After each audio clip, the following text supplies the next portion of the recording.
शादी के 8 साल बाद शौहर की हकीकी सिन्फ जानकर खातून दंग, शिकायत लेकर थाने पहुंच गईं। तफसीलात जानते हैं इस वीडियो में। भारतीय 40 साल खातून शादी के 8 साल बाद शौहर की हकीकी सिन्फ जानकर दंग रह गईं और शिकायत लेकर थाने पहुंच गईं।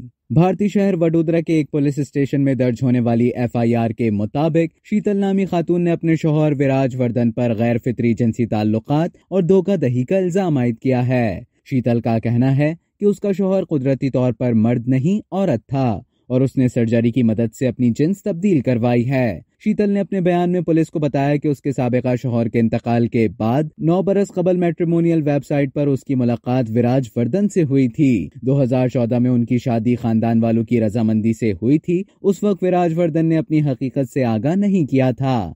ताहम हाल ही में शौहर की हकीकत मालूम होने पर उसने शीतल को धमकाना शुरू कर दिया था।